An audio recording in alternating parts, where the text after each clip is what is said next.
Bismillahirrahmanirrahim. Assalamualaikum warahmatullahi wabarakatuh.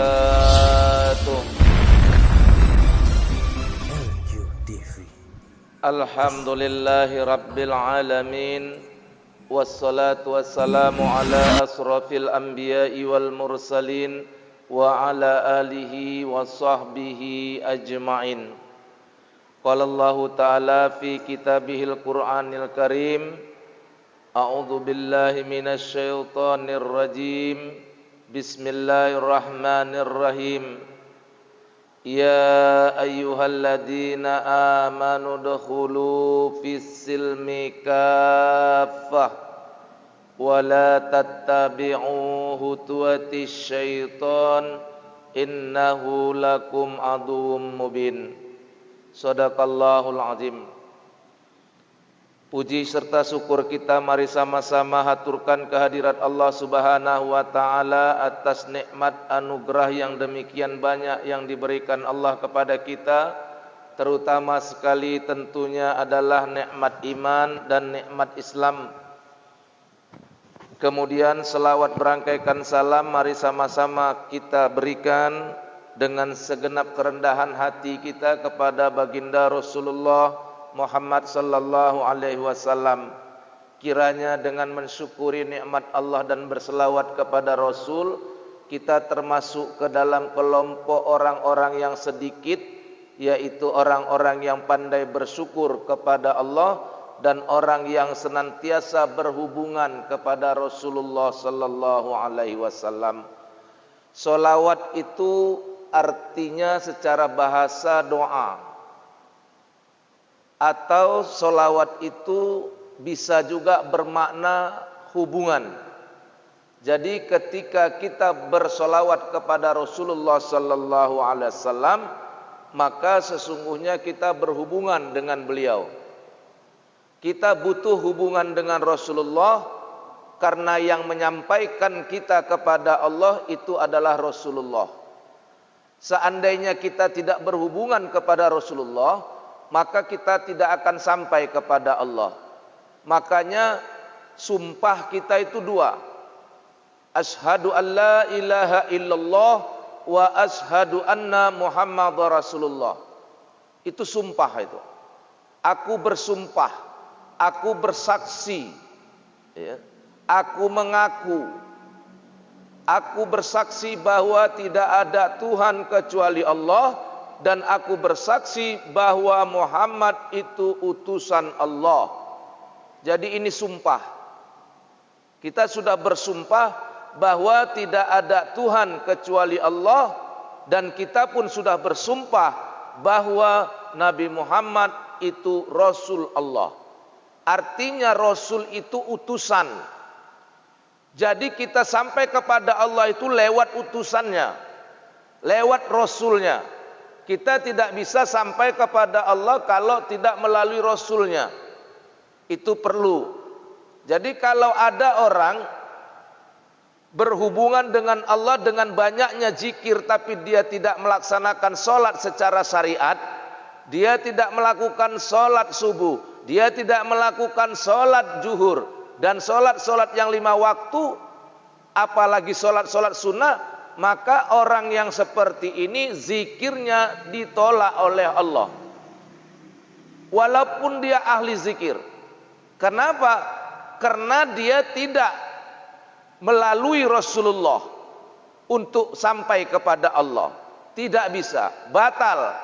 Karena kita sudah bersaksi tidak ada Tuhan kecuali Allah.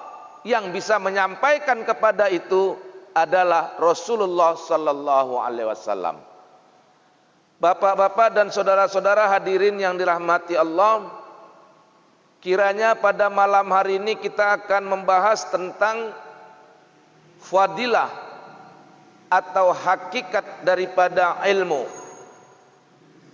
Sudah sering kita bahas tentang ilmu. Kita sudah pernah membahas ilmu ada dua, ilmu johir, ilmu batin. Kita sudah pernah membahas tentang hakikat ilmu. Kita juga sudah pernah membahas tentang bahwa ilmu itu ada yang zahir, ada yang batin. Suatu hari Rasulullah dan para sahabat sedang duduk-duduk. Ini siang kejadiannya. Maka tiba-tiba datanglah seorang laki-laki yang semua sahabat ini tak ada yang kenal dengan orang ini. Setelah laki-laki ini memberikan salam kepada Rasulullah, maka pun dia duduk berhadapan dengan Rasulullah, langsung mengambil posisi di hadapan Rasulullah.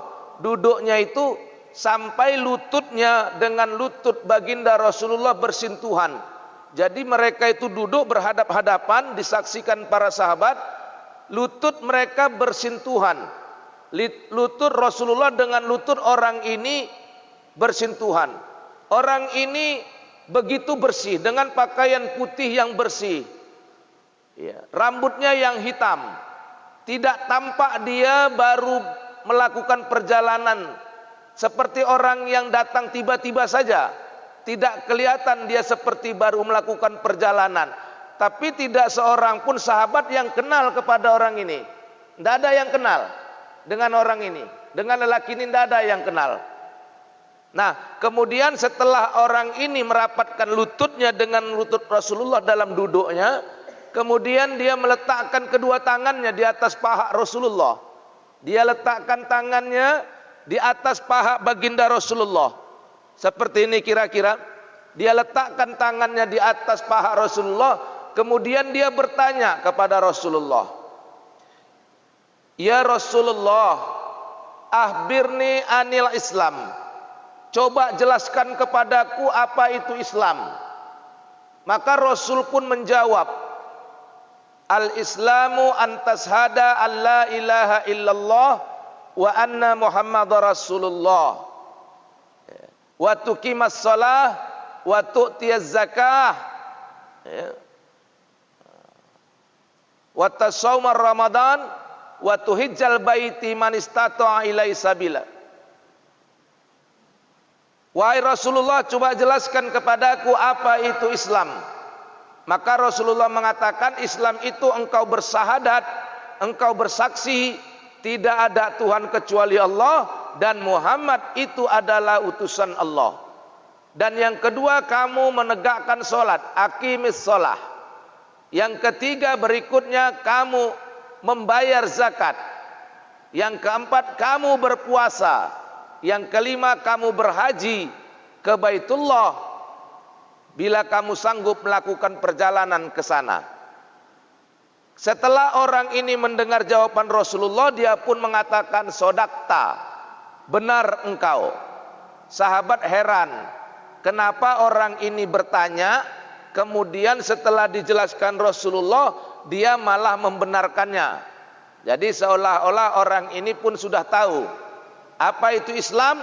Dijelaskan Rasul Islam itu dengan 5 rukun Islam yang kita kenal sekarang. Setelah itu orang ini pun mengatakan sodakta. Kemudian dia bertanya lagi, "Akhbirni anil iman." Coba jelaskan kepadaku tentang iman. Nah, maka orang ini setelah bertanya, Rasul menjelaskan lagi. Rasul menjelaskan tentang iman yang kita kenal dengan 6 rukun iman. Yang pertama, iman itu engkau beriman kepada Allah. Kemudian yang kedua, beriman kepada malaikat. Yang ketiga, engkau beriman kepada Nabi dan Rasul. Yang keempat, engkau beriman kepada kitab-kitab Allah. Yang kelima, engkau beriman kepada hari kiamat. Yang keenam, engkau beriman kepada qadar, takdir Allah, baik dan buruk datang daripada Allah. Nah, setelah itu dijawab Rasulullah, maka orang ini pun menjawab lagi, "Sodakta, benar engkau." Sahabat pun heran, kenapa ini orang siapa sebenarnya? Kami tidak ada yang kenal dengan dia. Dia bertanya kepada Rasul, tapi setelah Rasul jawab, dia katakan, "Sodakta, benar engkau." Nah, kemudian orang ini bertanya lagi kepada Rasul, "Ya Rasulullah, akhbirni anil ihsan. Coba jelaskan kepadaku apa itu ihsan."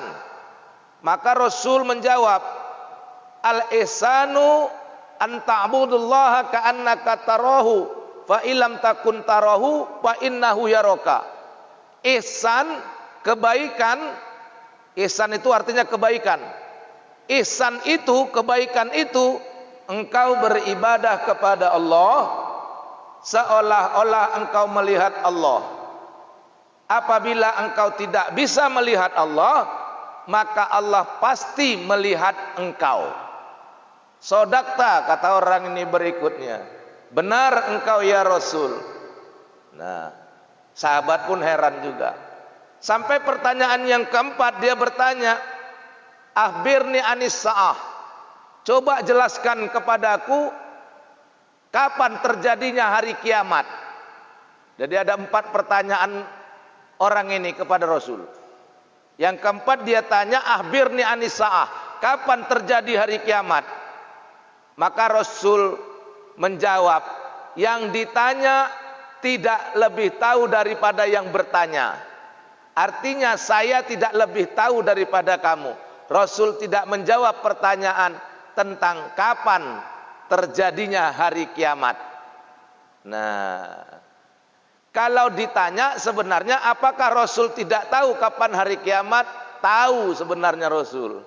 Tapi itu rahasia yang tidak boleh diucapkan, yang tidak boleh diberikan kepada yang selain daripada Rasulullah. Mustahil Rasulullah tidak tahu kapan hari kiamat, tapi itu sesuatu rahasia yang tak boleh dibilang. Ada rahasia Allah kepada Rasulullah yang tidak boleh dia bilang kepada yang lain. Termasuk Rasulullah pun kadang-kadang berrahasia kepada Sayyidina Ali dalam hal ilmu, yang hanya Rasulullah kasih ilmu itu hanya kepada Sayyidina Ali dan dia tidak berikan kepada yang lain.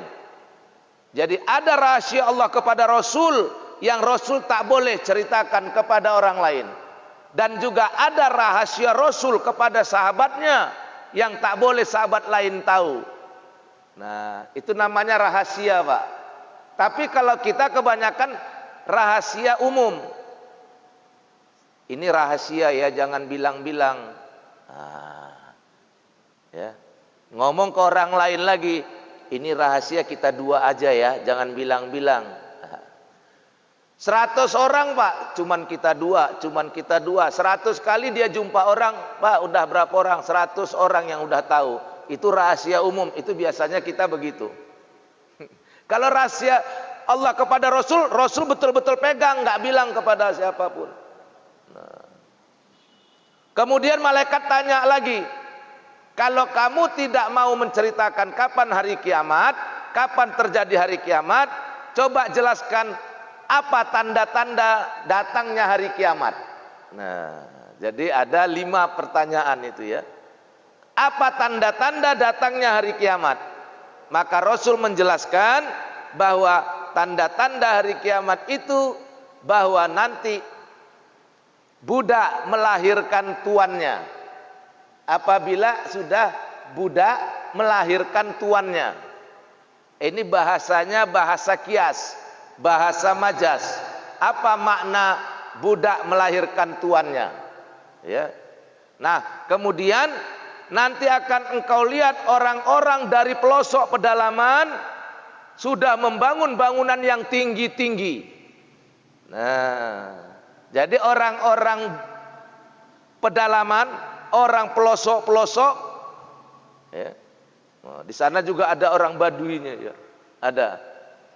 Mereka orang dari pelosok-pelosok sudah membangun gedung-gedung yang tinggi, gedung-gedung pencakar langit, kata Nabi. Itu tanda sudah dekat datangnya hari kiamat. Jadi menanggapi hadis ini, gedung-gedung pencakar langit yang dibangun oleh orang-orang pelosok itu, itulah Dubai sekarang. Dubai itu sekarang menjadi kota yang paling modern, kota yang paling metropolitan. Tadinya Dubai itu padang pasir yang gersang, Pak. Padang pasir yang gersang dirubah sekarang menjadi tempat yang paling metropolitan di atas dunia ini. Wow, jadi itu tanda-tanda. Itu sudah diprediksi oleh Rasul ribuan tahun yang lalu. Tempat yang tadinya gersang, tempat yang tadinya tandus, yang tidak dikenal orang, kemudian orang-orang pelosoknya itu membangun gedung-gedung pencakar langit yang tinggi-tinggi. Itu tanda-tanda sudah dekatnya hari kiamat. Nah, baik. Bapak-bapak dan saudara-saudara sekalian, jadi ada 5 hal di sini. Yang pertama tentang Islam, yang kedua tentang iman, yang ketiga tentang ihsan. Inilah yang disebut, kemudian lagi tentang hari kiamat, inilah yang disebut tentang dasar ilmu di dalam Islam. Jadi kupasan ilmu di dalam Islam itu menyangkut inilah dia. Menyangkut bidang iman, menyangkut bidang Islam, menyangkut bidang ihsan, menyangkut tentang kehidupan hari akhirat. Inilah tentang ilmu basicnya ini, ya. Nah, yang pertama tentang Islam. Jadi kalau ditanya orang apa itu Islam, inilah dia. Walaupun banyak versi yang lain-lain. Islam secara bahasa artinya selamat. Itu dia. Islam secara bahasa artinya selamat. Ya. Jadi salam itu ucapan selamat. Ya. Assalamualaikum. Ya. Itu ucapan salam khas kita. Boleh kita ucapkan salam itu hanya kepada orang beriman, hanya kepada orang Islam. Kita tak boleh mendahului atau mengucapkan duluan kepada orang yang non-muslim. Tidak boleh. Tetapi kalau orang yang non-muslim mengucapkan salam kepada kita, kita pun tidak boleh menjawabnya dengan jawaban mencelakakannya. Tak boleh. Jadi kita yang pertama terkait dengan salam, Pak, nggak boleh kepada orang non-muslim Assalamualaikum. Tidak boleh kita menduluaninya. Tidak boleh. Jadi kalau kita mau jumpa ke mereka, bertemu, apa salam kita? Boleh selamat pagi Pak Thomas, selamat pagi Babah Aliong. Tapi jangan katakan Assalamualaikum Babah Aliong. Tidak boleh. Itu ada ketentuannya. Tetapi kalau mereka mengucapkan salam kepada kita, baik itu orang Kristen, baik itu orang Hindu, baik itu orang Buddha yang non-muslim, mereka mengucapkan salam kepada kita, maka kita pun tidak boleh menjawab dengan mencelakakan mereka. Tidak boleh. Dulu kan kita diajari, dulu ini cerita dulu. Dulu kita diajari sama orang-orang dulu, kalau nanti orang Kristen mengucapkan salam, orang kafir mengucapkan salam, maka jawablah waalaikumsalam. Kan gitu. Bukan waalaikumsalam katanya. Kalau waalaikumsalam artinya atasmu keselamatan. Kalau waalaikumsalam artinya celakalah kamu. Nah, jadi sedikit saja itu bedanya. Waalaikumsalam itu artinya celakalah kamu. Ada 2, ada waalaikumsalam, ada waalaikumsar. Sar juga. Jadi katanya kalau ada orang yang menjawab assalamualaikum, orang Kristen, maka kita harus menjawab dengan waalaikumsalam. Itu ndak ada dasarnya, Pak. Itu ndak ada. Itu kita berlebih-lebihan namanya. Dan kalaulah mereka tahu artinya itu, pasti mereka akan marah. Contoh, datang orang Kristen sama kita, assalamualaikum Pak Ustadz, assalamualaikum Pak Haji, kata mereka. Di kita kan udah banyak nih sekarang, Pak. Mereka mengucapkan salam kepada kita dengan salam kita. Assalamualaikum Pak Haji, katanya. Nah, apa jawaban kita yang dituntun oleh Rasul? Jangan jawab waalaikumsalam. Assalamualaikum Pak Haji, selamatlah atasmu Pak Haji, katanya. Terus kita jawab, celakalah kau. Nggak cocok. Orang memberikan salam yang baik, terus kita jawab itu. Dan memang tidak ada dalilnya itu. Yang ada dalilnya, ketika Nabi diberikan salam oleh orang Yahudi, justru yang berkata waalaikumsalam itu orang Yahudi kepada Rasulullah. Nah, Rasulullah mencontohkan, memberikan tauladan. Kalau kita menerima salam dari mereka, maka jawabnya waalaikum. Nggak ada salamnya, Pak. Waalaikum. Misalnya orang Kristen datang sama kita, assalamualaikum Pak. Waalaikum jawabannya. Sampai di situ. Tapi tidak boleh waalaikumsalam. Karena itu tidak adil namanya. Kita rahmatal lil alamin. Masa orang ucapkan yang baik sama kita, kita balas dengan yang tidak baik? Tidak begitu Islam. Tapi kalau waalaikum, jadi jawabannya cukup itu Pak. Assalamualaikum katanya, maka jawab kita waalaikum. Nah, artinya waalaikum kamu juga. Jadi dia mengatakan assalamualaikum, selamat atasmu. Kita jawabkan waalaikum, kamu juga. Tidak waalaikumsalam. Tapi kalau orang Islam mengucapkan salam sama kita, orang yang beriman satu akidah mengucapkan salam, maka tambahi salam itu. Kata Rasul, orang yang membalas salam saudaranya seperti salam yang diterimanya itu orang pelit. Jadi kalau saudara kita mengucapkan sama kita assalamualaikum, maka jawabannya panjangkan. Waalaikumsalam warahmatullah. Panjangkan Pak. Kalau kita menjawab waalaikumsalam, tidak berdosa. Tapi kata Rasul, ini orang pelit. Salam aja pun nggak mau nambahi, apalagi duit. Salam aja nggak mau nambah. Pelit ini orang. Jadi kalau ada saudara kita assalamualaikum, kita jawabnya waalaikum. Assalamualaikum. Waalaikumsalam warahmatullah. Kalau saudara kita mengucapkan salam dengan lebih panjang, assalamualaikum warahmatullah, kita tambahi lagi waalaikumsalam warahmatullahi wabarakatuh. Dia panjang lagi Pak ini. Assalamualaikum warahmatullahi wabarakatuh. Kita tambahi lagi waalaikumsalam warahmatullahi wabarakatuh wa maghfirah. Lengkapin lagi. Jadi kata Nabi, orang Islam itu, orang beriman itu dia melebihkan jawaban salam saudaranya, pertanda dia tidak pelit. Kalau dia menjawab salam saudaranya seperti yang diberikan saudaranya kepadanya, dia masuk kategori pelit. Ya, itu orang yang pelit. Baik.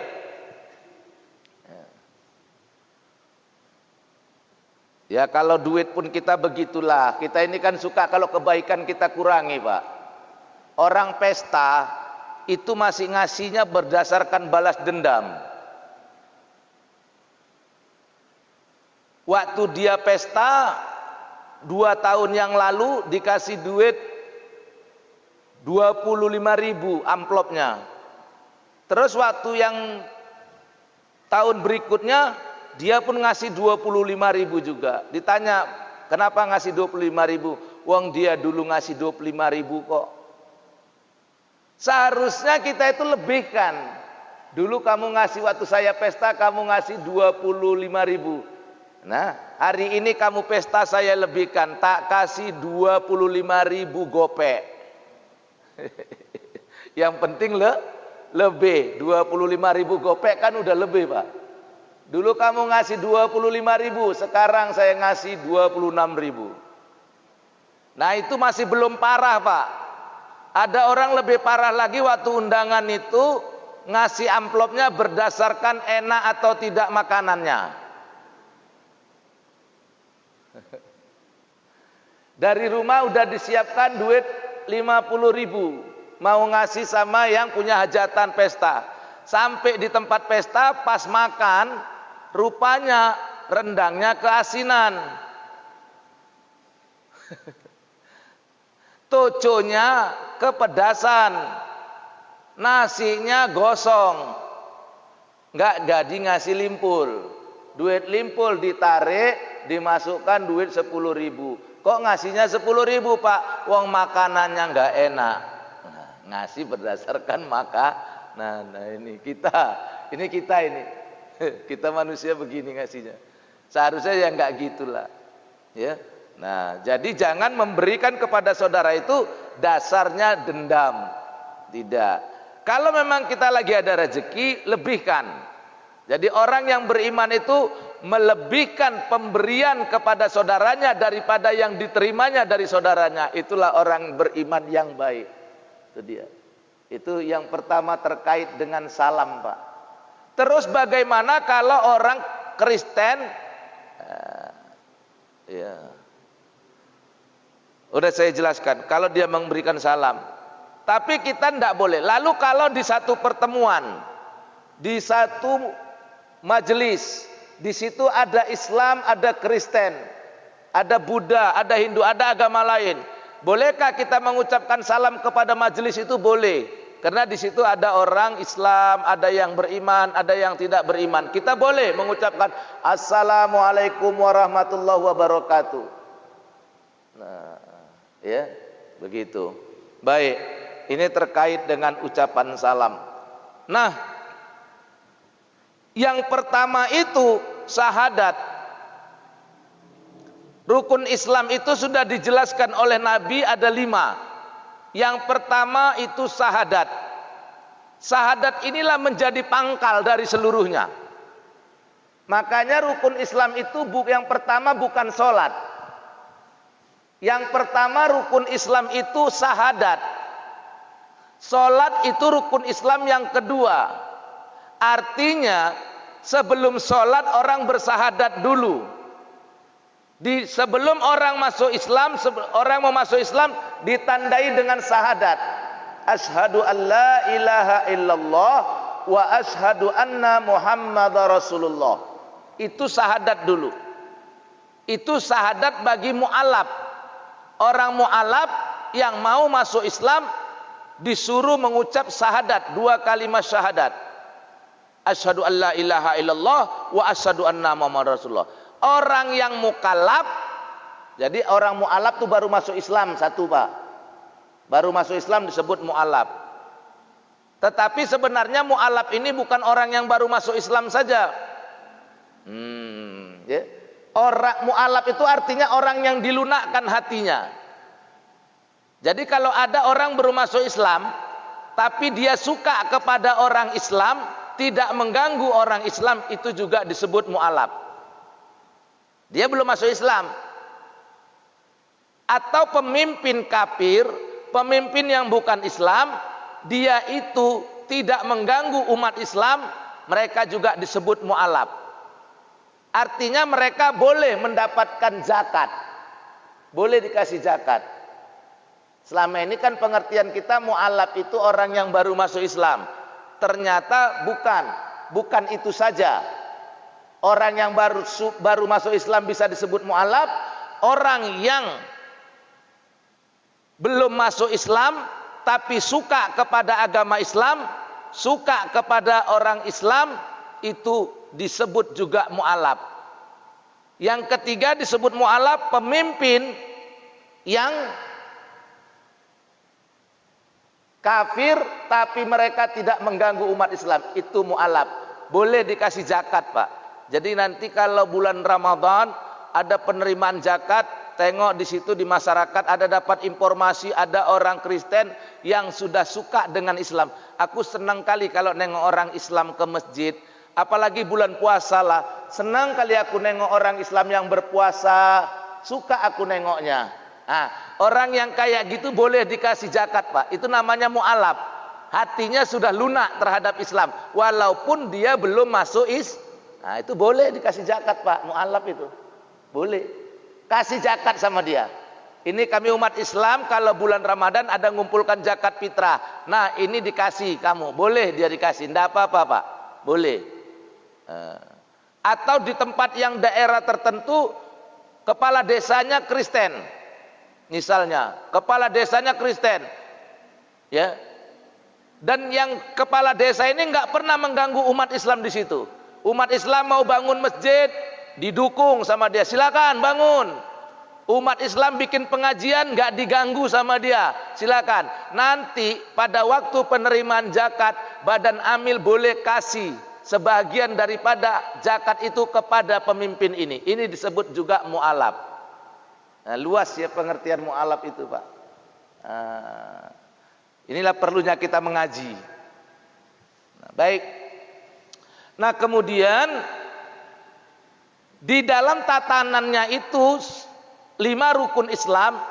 Yang pertama itu syahadat, yang kedua sholat, yang ketiga zakat, yang keempat puasa, yang kelima berhaji.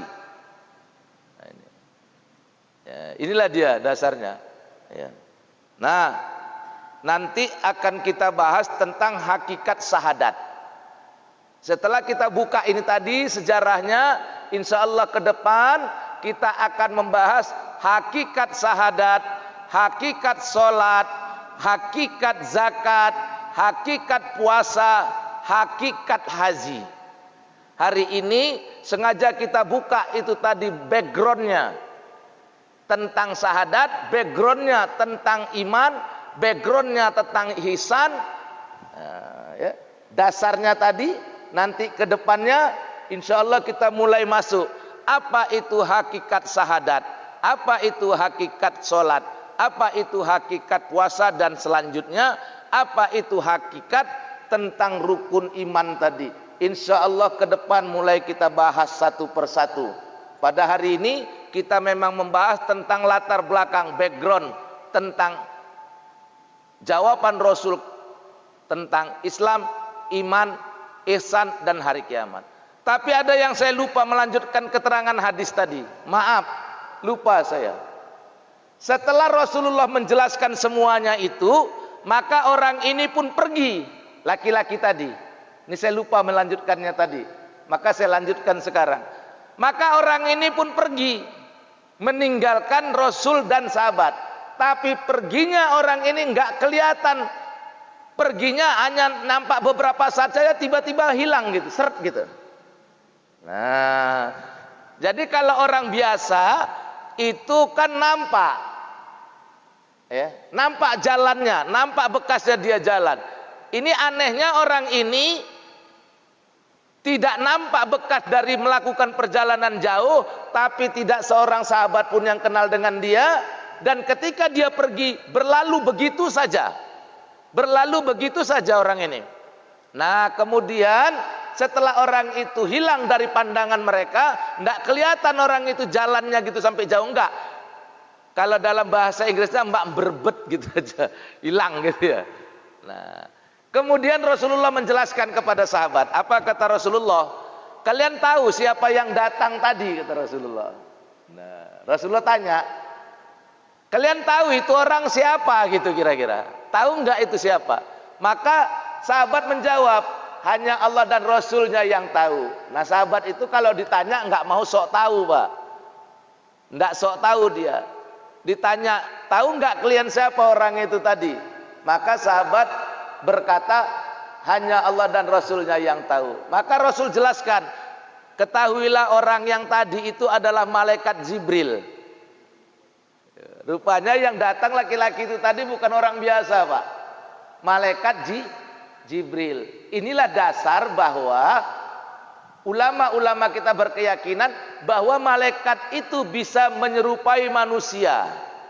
Bisa menyerupai manusia. Dan bisa berbahasa seperti manusia. Bisa kelihatan wujudnya seperti manusia. Makanya orang dulu nggak mau sepele kalau jumpa dengan orang yang nggak dikenal. Nggak mau sepele kalau nampak pengemis.